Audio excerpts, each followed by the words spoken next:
Sir helmet কো helmet আপনাদের helmet কোথায়? হ্যাঁ আমাদের তো উড়ে গেলে মামলা দেন। ইচ্ছা করে খুলে রাখছি, আমি বলছি তাকে ইচ্ছা করে খুলে রাখছি, আমি লাগাবো আবার, আমাকে এবারের মতো মাফ করে দেন। সো তারা আমাকে কোনোভাবে মাফ করেন, তারা একটা কিন্তু আমাকে মামলা দিয়ে দিছে। সামনে একজন পুলিশ যাচ্ছে যার মাথায় কোনো হেলমেট নেই।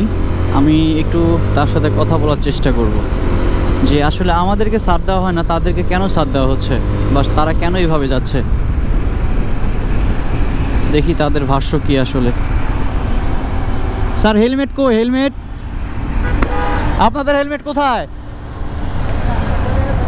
হ্যাঁ আমাদের তো উড়ে গেলে মামলা দেন। আমাদের তো আপনারা সাথ দেন না, আপনারা কিভাবে চলাফেরা করতেছেন? এটা কি আপনাদের নিয়ম?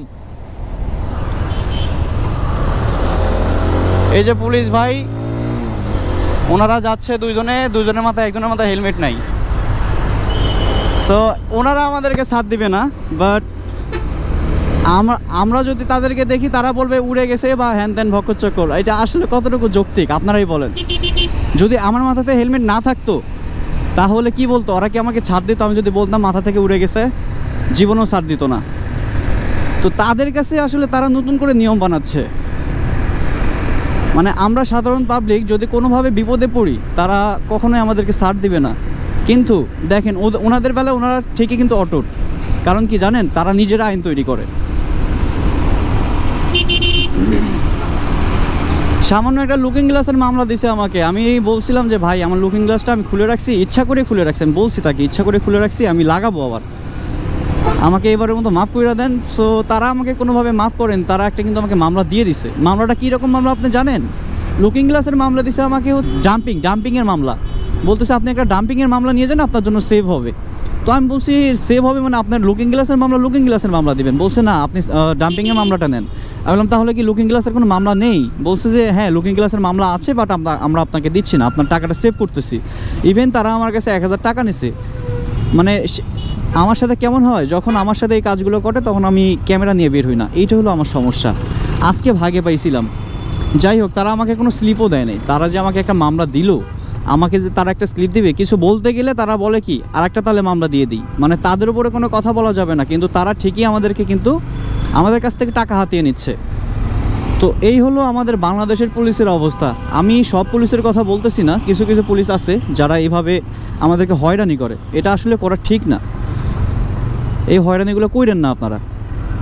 আমি কোনো পুলিশকে, আমি বাংলাদেশ পুলিশকে ছোট করতেছি না, আমি তাদেরকে অসম্মানও করতেছি না। বাট দেখেন আপনারা আমাদেরকে আইন শেখাচ্ছেন কিন্তু আপনারাই আইন ভঙ্গ করতেছেন। এটা কোন ধরনের লজিক হইল আপনি বলেন? যাই হোক, এটা দেখানোর উদ্দেশ্য একটাই যে আমরা কখনো ছাড় পাই না, কিন্তু তারা ঠিকই কিন্তু হাইওয়েতে এই একটা ব্যস্ততম সড়কে তারা চলতেছে। আমরা যদি তাদেরকে বলি যে আসলে হেলমেটটা ভুলে রেখে আসছি বা হেলমেট ফেটে গেছে, ভেঙে গেছে, তারা বলবে কি যে আপনার 1 সেকেন্ডের মৃত্যুর ভয় নাই। তাহলে তারা যে চলতেছে তাদের কোনো ভয় নাই। ও যে দেখুন ওই পাশে যাচ্ছে, তাদের কি ভয় নাই? তারা যে আমাদেরকে জ্ঞানগুলো দিচ্ছে, হ্যাঁ জ্ঞান না ঠিক আছে, তারা আমাদের ভালোর জন্য বলতেছে, বাট তারা আমাদের ভালো বইলা তাদের ভালো কেন তারা চাচ্ছে না? ভয়। তাও আবার এরকম একটা ব্যস্ততম সড়কে। ভাই এটা তো আমার নিজেরই ভয় লাগে। আমি এমনিতে হেলমেট ছাড়া ঘুরি এলাকাতে, এটা হিসেবে আলাদা, বাট হাইওয়েতে ভাই আমার ইম্পসিবল ভাই, খুব ভয় লাগে। কখন কি হবে না হবে কোনো কিছু বলা যাবে না। ওই যে দেখেন কত সুন্দর যাচ্ছে রিল্যাক্সে, তাকে কেউ ধরার মতো কেউ নাই। কে ধরবে? তারা তো নিজেরই বন্ধুত্ব। তো এই হলো বাংলাদেশ পুলিশের অবস্থা।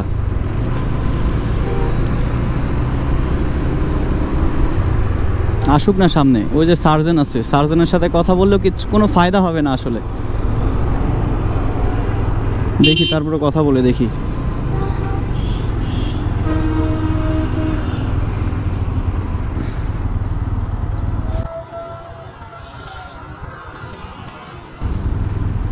না পালাই গেছে আসলে। দেখি সার্জনের সাথে একটু কথা বলি, এনে বাইকটা রাখি। সাজিদ নামো তো, দেখি সার্জনের সাথে একটু কথা বলি। সো কি বলবো ভাই, আসলে এগুলো বলার কোনো ভাষা নাই।